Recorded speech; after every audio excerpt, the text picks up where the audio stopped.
Welcome to Study with Zenith. For more videos, subscribe the channel and for latest update, follow us on Telegram and Instagram. अगर आपको इस subject की सारी videos चाहिए तो वो सारी वीडियो एक ही प्लेलिस्ट में मिलेंगी। उस प्लेलिस्ट के लिंक डिस्क्रिप्शन में एक बार आप जरूर चेक कर लेना। तो चलिए स्टार्ट करते हैं। आज इस वीडियो में हम डिस्कस करेंगे audio number 14 of CPC. Audio number 14 of CPC में दिए गए हैं रूल 1 से लेकर रूल 7 तक। तो ये सारे के सारे रूल आज इस वीडियो में हम कवर करेंगे। 7 2 से 14 होता है, तो ऑडियो नंबर 14 में 7 रूल है। इस तरीके से याद कर सकते हैं, लेकिन प्री में नहीं पूछा जाता है ये चीज कि भाई ऑडियो नंबर 14 में कितने रूल है, लेकिन आपको पता होना चाहिए, हर एक चीज पता होनी चाहिए। प्री में ऐसे करके क्वेश्चन आता है कि ऑर्डर नंबर 14 किस चीज से संबंधित है, या फिर ऐसे करके आ जाएगा कि फ्रेमिंग ऑफ इश्यूज कौन से ऑर्डर के तहत किया जाता है। तो ऑर्डर नंबर 14 के रूल नंबर 1 के तहत इश्यूज को फ्रेम करने का प्रावधान किया गया है। इस तरीके से आप याद कर सकते हैं। और इस ऑर्डर में हम फ्रेमिंग ऑफ इश्यूज से संबंधित प्रोविजंस तो पढ़ेंगे ही, और साथ ही ये भी पढ़ेंगे कि भाई अगर जैसे कि मान लो पार्टी जो है उन्होंने पहले ही आपस में अग्री कर लिया था कि भाई ये वाला इशू जो है हम कोर्ट में जाके सॉर्ट आउट करेंगे, तो वहां पर कोर्ट को इशू फ्रेम करने की जरूरत नहीं पड़ती है। वहां पर कोर्ट जो पार्टी बनाकर लाई है इशू, उनको सॉर्ट आउट करती है। ये भी प्रोविजन यहाँ पर देखने को मिलेगा। तो यहाँ पर सबसे पहले अगर हम बात करें कि भाई इशू का मतलब क्या होता है, व्हाट इज इशू। इशू होता है द पॉइंट ऑफ डिस्प्यूट, ऐसे कह सकते हैं, या फिर ऐसे कह सकते हैं द बॉर्न ऑफ कंटेंशन, मतलब लड़ाई की वजह। फॉर एग्जाम्पल जैसे कि जो ए है वो ये कह रहा है कि बी ने उससे कुछ पैसे लिए थे उधार, लेकिन उसने वापस नहीं किए हैं। अब जो बी है वो कह रहा है कि मैंने कभी इससे कोई पैसा ही नहीं लिया है, कैसी बात कर रहा है ये। तो यहाँ पर अब ये जो पॉइंट है ये बन गया है इशू, कि भाई पैसे लिए हैं या नहीं लिए हैं। तो ये होता है इशू जो पार्टी के बीच में उठा है, मतलब वो पॉइंट जिसको एक पार्टी क्या करती है, असर्ट करती है, और दूसरी पार्टी डिनाई करती है, उस चीज को कहते हैं कि ये इशू है, ये बॉर्न ऑफ कंटेंशन है, ये दोनों पार्टी के बीच में डिस्प्यूट है। तो जो इशू होता है उसका मतलब होता है अ पॉइंट इन क्वेश्चन, या फिर ऐसे कह सकते हैं an important subject of debate, या फिर ऐसे कह सकते हैं an important subject of discussion और आर्ग्यूमेंट और लिटिगेशन। और बहुत ज्यादा सिंपल तरीके से हम यही कह सकते हैं कि जो इशू है वो होता है बॉर्न ऑफ कंटेंशन, लड़ाई की वजह, जिसको कोर्ट ने क्या करना होता है, सॉर्ट आउट करना होता है। अब लड़ाई की जो भी वजह है उन सबको कोर्ट क्या करती है, फ्रेम करती है कि भाई ये पॉइंट जो है प्लेंट में लिखा था प्लेंटिफ ने, और रिटर्न स्टेटमेंट में जो डिफेंडेंट है उसने क्या कर दिया, इसको डिनाई कर दिया। और ये वाला पॉइंट जो था दूसरे नंबर का पॉइंट, इसको भी डिफेंडेंट ने अपनी रिटर्न स्टेटमेंट में डिनाई कर दिया। और ये तीसरा पॉइंट जो था वो डिफेंडेंट ने क्या कर लिया, एडमिट कर लिया, तो इसके ऊपर कोई इशू फ्रेम नहीं किया जाएगा। अब ये चौथा पॉइंट जो था इसको डिफेंडेंट ने डिनाई कर दिया। तो ये first, second and fourth point जो है निकल कर आए हैं, जिनको प्लेंटिफ ने असर्ट किया था और डिफेंडेंट ने डिनाई किया था। अब इनके ऊपर बनेंगे क्या, इश्यूज, इनको फ्रेम किया जाएगा। अब यहाँ पर आपसे पूछ लिया जाए कि इश्यूज को क्यों फ्रेम किया जाता है। प्राइमरी ऑब्जेक्ट इशू को फ्रेम करने का यही है कि ये असर्टेन किया जा सके कि सूट में जो पॉइंट है कंट्रोवर्सी का वो क्या है, जिसको कोर्ट ने ट्राई करना है। इसीलिए इश्यूज को फ्रेम किया जाता है। इन अदर वर्ड हम ये कह सकते हैं कि किसी केस में करेक्ट और एक्यूरेट डिसीजन देने के लिए, वो भी शॉर्टेस्ट पॉसिबल टाइम में, ये जरूरी होता है कि भाई इश्यूज को करेक्टली और एक्यूरेटली फ्रेम कर लिया जाए। या फिर हम ऐसे कह सकते हैं कि भाई अगर इश्यूज को करेक्टली या फिर एक्यूरेटली फ्रेम नहीं किया जाएगा तो इससे क्या हो सकता है, ग्रॉस इनजस्टिस हो सकता है, डिले हो सकता है, और कोर्ट का जो वैल्यूएबल टाइम है मैटर को डिसाइड करने का वो वेस्ट हो सकता है, वो खराब हो सकता है, वो जाया हो सकता है। तो इस वजह से it is necessary to frame the correct and accurate issues, और इसी चीज के लिए आपका ऑर्डर नंबर 14 दिया गया है। तो इस तरीके से ऑर्डर नंबर 14 का जो मेन मकसद है वो यही है, इश्यूज को करेक्टली एक्यूरेटली फ्रेम करना, ये असर्टेन करना कि जो पार्टीज हैं वो किस पॉइंट पर डिफर हैं, रियल डिस्प्यूट क्या है पार्टीज के बीच में, ये असर्टेन करना ही ऑर्डर नंबर 14 का मेन ऑब्जेक्ट है।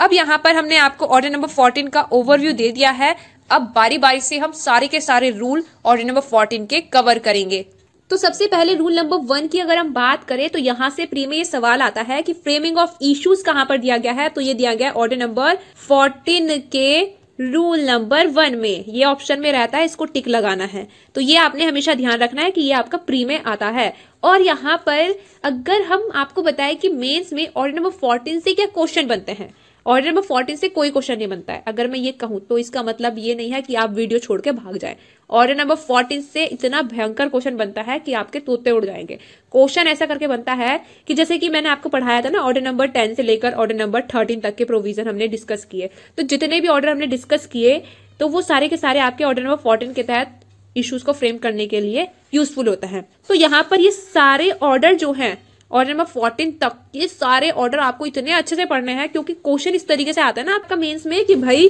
आपको बोल देंगे कि इस पर्टिकुलर केस के ऊपर आप क्या लिखे, एक प्लेंट लिखे। लाइक जैसे कि आपको दे देंगे कि for recovery of arrears of rent, आप क्या करें, एक प्लेंट लिखे। तो प्लेंट लिखने के लिए आपको ऑर्डर नंबर 7 अच्छे से पता होना चाहिए और ऑर्डर नंबर 6 आपको अच्छे से पता होना चाहिए। दूसरा, अब जो आपने प्लेंट लिखा है उसके जवाब में आप रिटर्न स्टेटमेंट भी लिखे। इस तरीके से क्वेश्चन आता है। तो रिटर्न स्टेटमेंट के लिए आपको ऑर्डर नंबर 6 और ऑर्डर नंबर 8 ये अच्छे से पता होने चाहिए। फिर इसके बाद आपका बनेगा क्वेश्चन ऑर्डर नंबर 14 से कि भाई अब जो प्लेंट में लिखा है और रिटर्न स्टेटमेंट में लिखा है, इन दोनों को असर्टेन करके अब आप इश्यूज को फ्रेम करिए। अब इश्यूज कैसे फ्रेम होते हैं ये आप जानेंगे ऑर्डर नंबर 14 में। तो ऑर्डर नंबर 14 का जो पहला रूल है, रूल नंबर 1, ये क्या कहता है? रूल नंबर 1 ये कहता है कि जो इशू है वो तब अराइज होते हैं जब एक मटेरियल प्रपोजिशन किसी फैक्ट के बारे में या फिर लॉ के बारे में एक पार्टी अफर्म करती है और दूसरी पार्टी क्या करती है, डिनाई करती है। पहली चीज ये कह दी। अब यहाँ पर ये सवाल आता है कि मटेरियल प्रपोजिशंस क्या है? तो मटेरियल प्रपोजिशंस वो प्रपोजिशंस हैं आइदर ऑफ लॉ और फैक्ट, जिनको एक प्लेंटिफ क्या करता है, ये शो करने के लिए कि भाई उसका वाद लाने का राइट है, राइट टू सू है, एलिज करता है, और जिनको डिफेंडेंट को क्या करना चाहिए, अपनी डिफेंस को कॉन्स्टिट्यूट करने के लिए एलिज करना चाहिए। वो प्रपोजिशंस ऑफ लॉ और फैक्ट क्या है? मटीरियल प्रपोजिशंस हैं। सब रूल 3 में ये बात मेंशन है कि हर एक मटेरियल प्रपोजिशन जिसको एक पार्टी क्या कर रही है, अफर्म कर रही है, दूसरी पार्टी डिनाई कर रही है, वो फॉर्म करेगी सब्जेक्ट ऑफ डिस्टिंक्ट इशू, अलग अलग इशू के सब्जेक्ट। यानी कि जैसे कि मान लो प्लेंटिफ अगर कोई बात अफर्म कर रहा है प्लेंट में और उसको जो डिफेंडेंट है वो रिटर्न स्टेटमेंट में डिनाई कर रहा है स्पेसिफिकली, या फिर इसका उल्टा है कि जो डिफेंडेंट है उसने कोई बात अफर्म की है और उसको प्लेंटिफ क्या कर रहा है, डिनाई कर रहा है। तो हर एक बात जिसको एक पार्टी क्या कर रही है, अफर्म कर रही है और दूसरी पार्टी डिनाई कर रही है, वो फॉर्म करेगी अलग अलग इशू के सब्जेक्ट को। अब यहाँ पर जो इश्यूज हैं उनके लिए कहा गया है कि इश्यूज 2 तरह के होते हैं, एक होता है इशू ऑफ फैक्ट और दूसरा होता है issue of law. But issue का एक और टाइप होता है जिसका जिक्र किया गया है एक केस में, जो कि है Meenakshi mills limited versus CIT 1957। इस केस में कहा था कि इशू का एक और टाइप होता है जो कि होता है mixed issue of fact and law. In other word हम ये कह सकते हैं कि CPC के तहत जो इश्यूज फ्रेम किए जाते हैं वो फ्रेम किए जाते हैं in respect of question of law, या फिर in respect of question of fact, या फिर in respect of mixed question of law and fact,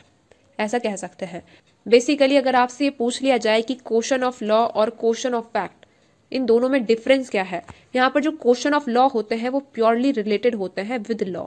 लेकिन ऐसा क्वेश्चन ऑफ फैक्ट के केस में नहीं होता है। क्वेश्चन ऑफ लॉ को प्रूव करने की जरूरत नहीं होती है, लेकिन क्वेश्चन ऑफ फैक्ट जो है उनको प्रूव करने की जरूरत होती है। अगर हम एक एग्जाम्पल के जरिए समझे कि क्वेश्चन ऑफ फैक्ट क्या होते हैं और क्वेश्चन ऑफ लॉ क्या होते हैं, तो जैसे कि मान लो आपको अपील डालनी है और आपने अपील डालने में डिले कर दिया है, तो अब आपसे ये सवाल किया जा रहा है कि भाई डिले क्यों हुआ है, तो ये क्या है, ये है आपका क्वेश्चन ऑफ फैक्ट। आप एक्सप्लेन करो कि डिले क्यों हुआ, अपील फाइल करने में डिले क्यों हुआ, ये क्वेश्चन ऑफ फैक्ट है। लेकिन अगर ये सवाल किया जाए कि भाई आपकी अपील मेंटेनेबल है भी या नहीं, कहीं वो किसी लॉ के तहत बार तो नहीं है, तो ये हो जाएगा question of fact. I hope आपको ये क्लियर हुआ होगा कि क्वेश्चन ऑफ लॉ और क्वेश्चन ऑफ फैक्ट क्या होते हैं। अब यहाँ पर सब रूल 5 में ये कहा गया है कि फर्स्ट हेयरिंग जब होती है सूट की, उस समय जो कोर्ट है वो क्या करेगी, after reading the plaint and return statement, जो प्लेंटिफ की प्लेंट है और डिफेंडेंट की रिटर्न स्टेटमेंट है, उनको रीड करके and after the examination under rule 2 of order number 10, order number 10 के रूल नंबर 2 के तहत जैसे कि एग्जामिनेशन किया जाता है पार्टीज का, उनका एग्जामिनेशन करने के बाद and after hearing the parties और दियर प्लीडर्स, और पार्टीज को या फिर उनके प्लीडर्स को सुनने के बाद क्या करेगी कोर्ट असर्टेन करेगी कि what material propositions of fact और of law the parties at variance, यानी कि कौन सी मटीरियल प्रोपोजिशन है लॉ की या फिर फैक्ट की जिस पर पार्टी एक दूसरे से डिफर कर रही है, जहां पर इन दोनों पार्टी के बीच में वेरिएंस है, ये कोर्ट असर्टेन करेगी। और फिर उसके बाद कोर्ट क्या करेगी, उन इश्यूज को फ्रेम एंड रिकॉर्ड करने के लिए आगे प्रोसीड करेगी जिनके ऊपर केस का राइट डिसीजन क्या करता है, डिपेंड करता है। और सब रूल 6 में ये कहा गया है कि रूल नंबर 6 में कोई भी बात जो लिखी है वो कोर्ट से रिक्वायर नहीं करती है कि वो तब भी इशू को फ्रेम एंड रिकॉर्ड करे जब जो डिफेंडेंट है वो सूट की फर्स्ट हेयरिंग पर कोई डिफेंस नहीं रखता है। अगर डिफेंडेंट कोई डिफेंस नहीं कर रहा है अपनी तरफ से, तो इस सिचुएशन में रूल नंबर 1 के तहत कोई भी बात कोर्ट को रिक्वायर नहीं करती है कि वो तब भी क्या करे, इश्यूज को फ्रेम एंड रिकॉर्ड करे। रूल 2 को पढ़ने से पहले आपको पता होना चाहिए कि प्रिलिमिनरी इश्यूज क्या होते हैं। प्रिलिमिनरी इश्यूज यानी कि वो इश्यूज जो कि इन्वॉल्व करते हैं प्योर क्वेश्चन ऑफ लॉ, जिनमें इन्वॉल्व होता है प्योर क्वेश्चन ऑफ लॉ, उनको ट्रीट किया जाता है एज अ प्रिलिमिनरी इशू। समझ में आया? और क्वेश्चन ऑफ लॉ क्या होता है हम ये पहले ही आपको समझा चुके हैं। अब अगर हम बात करें रूल 2 के सब रूल 1 की, तो यहाँ पर ये कहा गया है कि इस बात के होने के बावजूद भी कि भाई जो केस है उसका निपटारा किया जा सकेगा प्रिलिमिनरी इशू पर, यानी कि प्रिलिमिनरी इशू पर उसको निपटाया जा सकेगा। जो कोर्ट है वो क्या करेगी, ऐसा होने के बावजूद भी सभी इश्यूज पर जजमेंट प्रोनाउंस करेगी, ये कहा गया है। लेकिन ये चीज होगी सब्जेक्ट टू द प्रोविजन सब रूल 2,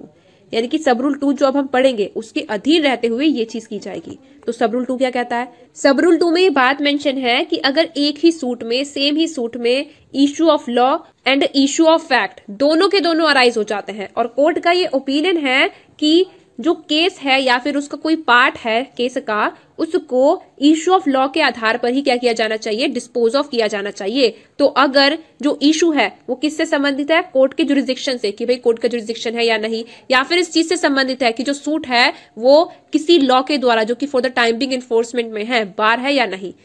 तो अगर इशू इन दोनों में से जिससे भी संबंधित है, कोर्ट पहले उसको क्या करेगा, ट्राई करेगा। और इस पर्पस के लिए अगर कोर्ट को सही लगता है तो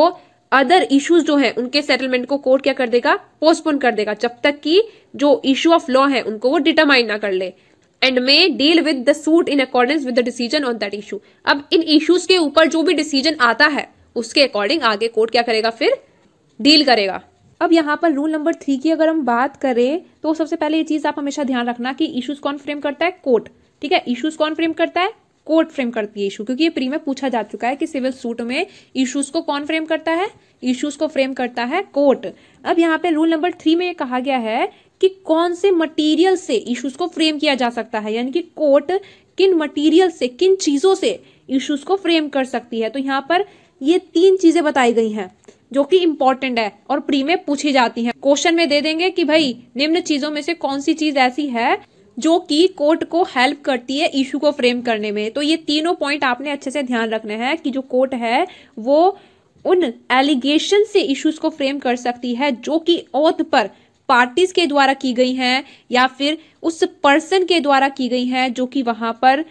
पार्टीज के बिहाफ में प्रेजेंट था। कोर्ट जब क्या कर रही थी, ओथ पर एग्जामिन कर रही थी पार्टी को ऑर्डर नंबर 10 के तहत, और या फिर उनके प्लीडर के द्वारा, जो पार्टीज के प्लीडर हैं उनके द्वारा अगर ओथ पर कोई एलिगेशंस की गई हैं, तो ये चीज भी कोर्ट को हेल्प करती है इश्यूज को फ्रेम करने में। नेक्स्ट चीज है कि प्लीडिंग्स जो होती है ना, जैसे कि प्लेंटिफ का प्लेंट और डिफेंडेंट की रिटर्न स्टेटमेंट, तो वहां पर प्लेंटिफ ने अपनी प्लेंट में जो एलिगेशंस लगाई हैं और रिटर्न स्टेटमेंट में डिफेंडेंट ने उनको डिनाई किया है स्पेसिफिकली बाय नेसेसरी इम्प्लीकेशंस, तो उनको भी क्या करती है, कोर्ट देखती है इश्यूज को फ्रेम करने के लिए, यानी कि ये चीजें भी इश्यूज फ्रेम करने में कोर्ट की हेल्प करते हैं। और जैसे कि ऑर्डर नंबर 11 के तहत इंटेरोगेटरीज डिलीवर किया जाता है ना, एक पार्टी दूसरी पार्टी को डिलीवर करती है with the permission of court, तो उन इंटेरोगेटरीज के आंसर में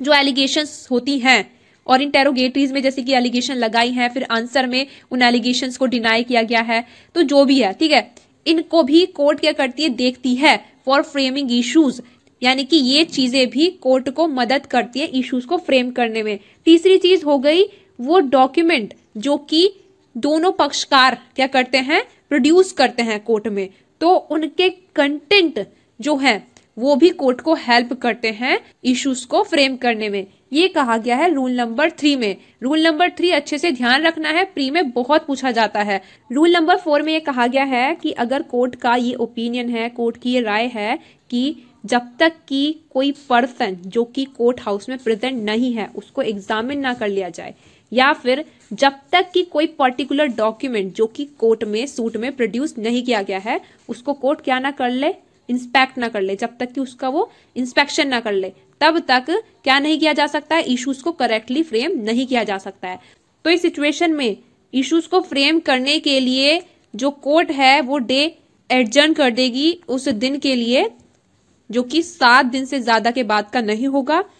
और जिस पर्सन को एग्जामिन किए बिना कोर्ट को ऐसा लगता है इश्यूज को करेक्टली फ्रेम नहीं किया जा सकता है, उस पर्सन को आने के लिए कंपेल करने के लिए कोर्ट क्या करेगी, या तो सम्मन भेजेगी या फिर कोई अदर प्रोसेस भेजेगी। या फिर ऐसी सिचुएशन है कि भाई कोर्ट को ऐसा लगता है कि कोई पर्टिकुलर डॉक्यूमेंट जो कि कोर्ट में प्रोड्यूस नहीं किया गया है उसको इंस्पेक्शन किए बिना कोर्ट इश्यूज को करेक्टली फ्रेम नहीं कर सकती है, तो उस डॉक्यूमेंट को कोर्ट में प्रोड्यूस करवाने के लिए उस पर्सन को सम्मन या फिर अदर प्रोसेस कोर्ट इशू करेगी जिसकी पोजेशन या फिर पावर में वो डॉक्यूमेंट है। ये कहा गया है रूल नंबर 4 में।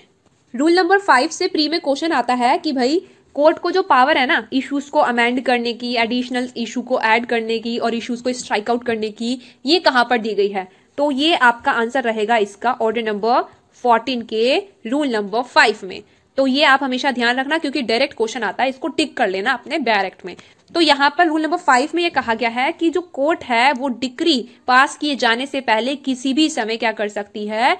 किसी भी इशू को अमेंड कर सकती है या फिर एडिशनल इश्यूज को फ्रेम कर सकती है उन टर्म्स पर जो कि कोर्ट को सही लगता है, उन कंडीशंस पर जो कि कोर्ट को सही लगता है। और ये कहा गया है कि वो सारे के सारे अमेंडमेंट्स किए जाएंगे या फिर एडिशनल इश्यूज फ्रेम किए जाएंगे जो कि बिटवीन द पार्टीज जो मैटर है कंट्रोवर्सी में उसको डिटरमाइन करने के लिए क्या है, जरूरी है। और सब रूल 2 में ये कहा गया है कि भाई डिक्री पास किए जाने से पहले किसी भी समय जो कोर्ट है अगर उसको ऐसा लगता है कि भाई कोई पर्टिकुलर इशू जो है वो रॉन्गली फ्रेम्ड हो गया है या फिर रॉन्गली इंट्रोड्यूस हो गया है, उसको कोर्ट क्या कर सकती है, उसको कोर्ट स्ट्राइक आउट भी कर सकती है, यानी कि उसको कोर्ट हटा सकती है, डिलीट कर सकती है, ऐसे कह सकते हैं, काट सकती है, ऐसे कह सकते हैं। ये कहा गया है रूल नंबर 5 में, यानी कि जो कोर्ट है वो इश्यूज को अमेंड भी कर सकती है, एडिशनल इश्यूज को फ्रेम भी कर सकती है। अगर कोर्ट को ऐसा लगता है कि कोई इशू जो है वो रॉन्गली इंट्रोड्यूस हो गया है, रॉन्गली फ्रेम हो गया है, उसको कोर्ट स्ट्राइक आउट भी कर सकती है। अब यहाँ पर रूल नंबर 6 की अगर हम बात करें तो इसमें सिंपल सी बात यही है कि जैसे कि अगर पार्टीज आपस में किसी इशू को लेकर अग्री हो जाती है कि भाई ये इशू हम कोर्ट में सॉर्ट आउट करवाएंगे और कोर्ट इस पर डिसीजन देगी, तो इस सिचुएशन में वो जैसे ही इशू को लेकर आते हैं कोर्ट में तो कोर्ट ये देखती है कि क्या इस इशू को ट्राई करना, डिसाइड करना सही है। और अगर कोर्ट को ऐसा लगता है कि हाँ सही है इस इशू को ट्राई करना, तो इस सिचुएशन में जो कोर्ट है वो क्या करती है, उस इशू को रिकॉर्ड करती है, ट्राई करती है, उसके ऊपर डिसीजन देती है। इसी तरीके से जैसे कि मान लो कि वो इशू कोर्ट ने खुद ही फ्रेम किया हो, यहाँ पर कोर्ट को इशू फ्रेम करने की जरूरत नहीं होती है। तो अब अगर हम देखें कि रूल नंबर 6 में क्या लिखा है, तो रूल नंबर 6 में ये कहा गया है कि अगर जो पार्टीज हैं सूट की वो अग्री हो जाती हैं किसी क्वेश्चन ऑफ फैक्ट या फिर किसी क्वेश्चन ऑफ लॉ को लेकर जो कि उनके बीच में डिसाइड किया जाना है, तो फिर उनको उस क्वेश्चन ऑफ लॉ या फिर क्वेश्चन ऑफ फैक्ट को इशू की फॉर्म में क्या करना होता है, स्टेट करना होता है। यानी कि फिर वो उस क्वेश्चन ऑफ लॉ या फिर क्वेश्चन ऑफ फैक्ट को जो कि उनके बीच में डिसाइड किया जाना है इशू की फॉर्म में स्टेट कर सकेंगी और आपस में वो अग्रीमेंट करेंगे राइटिंग में कि उस इशू पर कोर्ट की अफर्मेटिव या फिर नेगेटिव जो भी फाइंडिंग आएगी उसके आने पर क्या किया जाएगा, कोई सम ऑफ मनी जो कि अग्रीमेंट में स्पेसिफाई किया गया है या फिर जो कोर्ट के द्वारा असर्टेन किया जाना है या फिर जो कोर्ट के द्वारा उस मैनर में असर्टेन किया जाना है जैसे कि कोर्ट डायरेक्ट करेगी, वो सम ऑफ मनी एक पार्टी के द्वारा दूसरी पार्टी को दिया जाएगा या फिर उनमें से कोई एक कुछ राइट के लिए क्या होगा, एंटाइटल डिक्लेयर किया जाएगा या फिर कुछ लायबिलिटी के अधीन होगा जैसा कि स्पेसिफाइड किया गया है अग्रीमेंट में, या फिर कुछ प्रॉपर्टी जो कि अग्रीमेंट में स्पेसिफाई की गई है और जो कि सूट में, डिस्प्यूट में है, वो एक पार्टी के द्वारा दूसरी पार्टी को क्या की जाएगी, डिलीवर की जाएगी, या फिर इस तरीके से डिलीवर की जाएगी जैसे कि अदर क्या करता है, जैसे कि अदर डायरेक्ट करता है, या फिर वन और मोर ऑफ द पार्टीज जो हैं उनको क्या किया जाएगा, जो अग्रीमेंट में पर्टिकुलर एक्ट है जो कि मैटर इन डिस्प्यूट से संबंधित है उसको करने के लिए कहा जाएगा या फिर उसको ना करने के लिए कहा जाएगा। एक या फिर एक से ज्यादा पार्टी को उसको करने के लिए या फिर ना करने के लिए कहा जाएगा उस एक्ट को जो कि अग्रीमेंट में स्पेसिफाई किया गया है, जो कि संबंधित है मैटर इन डिस्प्यूट से। तो इतनी सी बात कही गई है रूल नंबर 6 में। तो रूल नंबर 6 में जिस अग्रीमेंट की बात की गई है, अगर वो क्या होता है, गुड फेथ में एग्जीक्यूट किया गया होता है और कोर्ट इस चीज से सेटिस्फाई हो जाती है कि हाँ ये एग्रीमेंट गुड फेथ में एग्जीक्यूट किया गया था, तो कोर्ट रूल नंबर 7 के तहत ये प्रावधान है कि क्या कर सकती है, उस पर अपना जजमेंट प्रोनाउंस कर सकती है। तो कहा क्या गया रूल नंबर 7 में, कहा यह गया है कि अगर कोर्ट को उन इंक्वायरी करने के बाद जो कि उसको करना सही लगा, ये सेटिस्फाई होता है कि भाई जो पार्टीज के बीच में अग्रीमेंट हुआ था वो ड्यूली एग्जीक्यूटेड था, यानी कि प्रॉपर तरीके से एग्जीक्यूट हुआ था, और जिन क्वेश्चन की बात की गई है, जिन क्वेश्चन को डिसाइड किए जाने की बात की जा रही है, उन क्वेश्चन के डिसीजन में पार्टी का सब्सटेंशियल इंटरेस्ट है और उनको ट्राई किया जाना और डिसाइड किया जाना सही है। तो इस सिचुएशन में जो कोर्ट है वो क्या करेगी, उन इश्यूज को रिकॉर्ड करेगी, ट्राई करेगी और अपनी फाइंडिंग और डिसीजन उनके ऊपर उसी मैनर में देगी जैसे कि मान लो कोर्ट ने उन इश्यूज को खुद ही फ्रेम किया। और फिर क्या होगा, जो कोर्ट है वो उन इशू पर फाइंडिंग और डिसीजन देगी और प्रोनाउंस करेगी जजमेंट जो अग्रीमेंट में टर्म्स हैं उन टर्म्स के अकॉर्डिंग, और जो जजमेंट प्रोनाउंस किया जाएगा फिर उसके अनुसरण में एक डिक्री भी आएगी। ठीक है, तो ये कहा गया है रूल नंबर 7 में। तो guys it's all about order number 14 of CPC. Next video में हम ऑर्डर नंबर 15 डिस्कस करेंगे। अब तक हमने सीपीसी में जितने भी वीडियो लेक्चर्स प्रोवाइड किए, अगर आपको वो सारे चाहिए तो वो सारे एक प्लेलिस्ट में मिलेंगे, उसके लिंक डिस्क्रिप्शन में एक बार आप जरूर चेक कर लेना। और इंडियन एविडेंस एक्ट हमने आपको पूरा पढ़ा दिया है, सेक्शन 17 से लेकर सेक्शन 167 तक का जो हमारा इंडियन एविडेंस एक्ट का वीडियो लेक्चर है उनका अगर आपको पीडीएफ नोट्स चाहिए तो आप हमारे ईमेल एड्रेस पर हमें मेल कर सकते हैं, और हमारा ईमेल एड्रेस आपको स्क्रीन पर दिख ही रहा होगा। और अगर आपको आईपीसी के वीडियो लेक्चर के नोट्स चाहिए तो उनको भी खरीदने के लिए आप हमारे ईमेल एड्रेस पर मेल कर सकते हैं। हर एक पीडीएफ नोट्स का प्राइस 100 रुपीज है, और जब भी आप मेल करेंगे हमारे ईमेल एड्रेस पर हमेशा ये मेंशन करना कि आपको कौन से पीडीएफ नोट्स चाहिए, आईपीसी के या फिर एविडेंस के। तो आज की वीडियो के लिए बस इतना ही। आई होप आज का वीडियो आपको अच्छा लगा हो। वीडियो अच्छा लगा है तो लाइक करना, चैनल को सब्सक्राइब करना और जितना ज़्यादा हो सके वीडियो को शेयर ज़रूर करना।